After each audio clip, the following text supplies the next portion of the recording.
میں گھوم کر پھر دوبارہ سانپ والے علاقے میں آ گیا تھا۔ سانپ نہیں بلکہ جن والے علاقے میں۔ او میرے خدا، یہ کیا ہو رہا ہے؟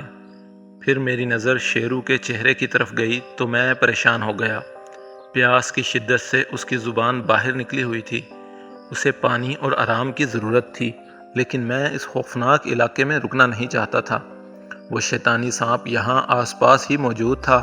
یہ اس کا علاقہ تھا اور اس نے مجھے یہاں سے نکل جانے کا کہا تھا۔ لیکن شیرو اس قدر تھک گیا تھا کہ اسے فوری پانی اور آرام نہ دیا جاتا تو وہ گر کر مر بھی سکتا تھا۔ اس علاقے میں گھوڑے کے بغیر میں ایک دن بھی نہیں گزار سکتا تھا۔ سب سے بڑی پریشانی تو یہ تھی کہ میں سنیاسی قبیلے کی طرف جانا چاہتا تھا، لیکن کافی دیر بھٹکنے کے بعد دوبارہ اسی جگہ پہنچ گیا تھا۔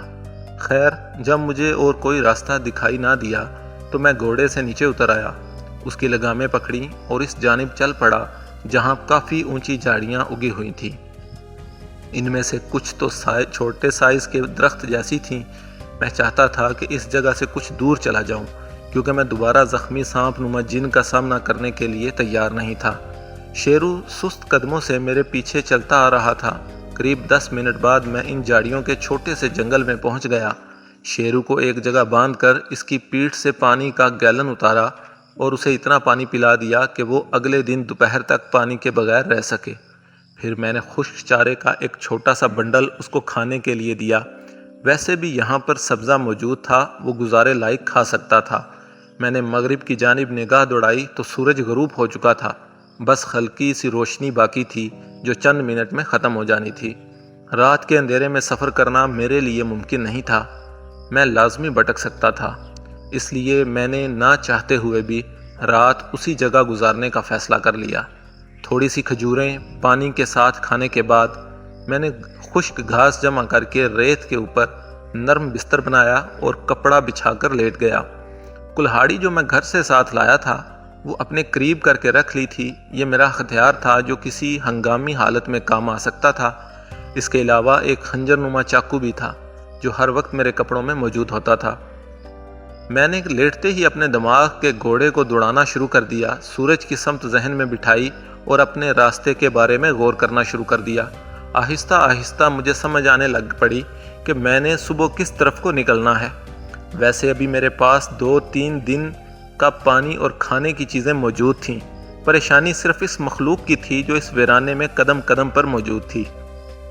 جیسے ہی اندھیرا گہرا ہوا، جنگلی جانوروں کی آوازیں آنا شروع ہو گئیں۔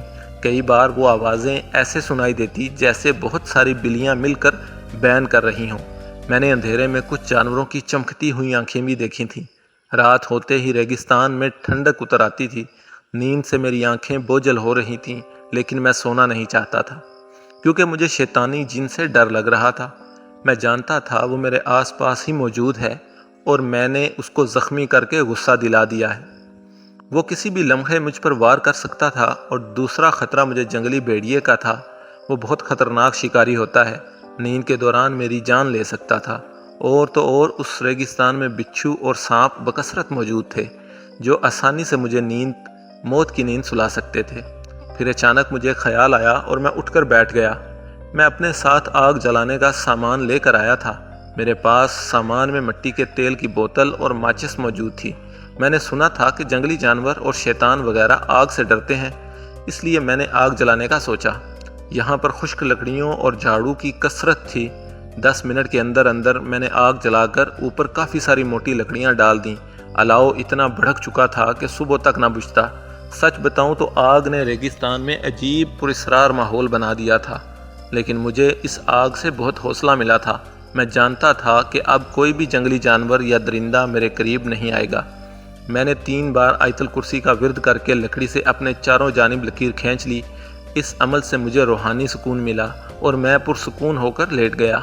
جلد ہی مجھے نیند نے آ گھیرا۔ خواب میں مجھے ایک خوفناک صورت والا بوڑھا دکھائی دیا۔ وہ اس لکیر کے باہر کھڑا تھا جو میں نے سونے سے پہلے اپنے چاروں جانب کھینچی تھیں۔ وہ بار بار مجھے کہتا کہ ایک بار اس دائرے سے باہر نکلو، لیکن میں نے اس کی بات نہ مانی۔ کبھی وہ غصے سے مجھے دائرے سے باہر آنے کا حکم دیتا تو کبھی میری منتیں کرنے لگتا۔ کئی بار اس نے مجھے لالچ بھی دیا کہ اگر میں اس دائرے سے باہر نکلوں گا تو وہ مجھے بہت ساری دولت دے گا، لیکن میں نے اس کی بات نہ مانی۔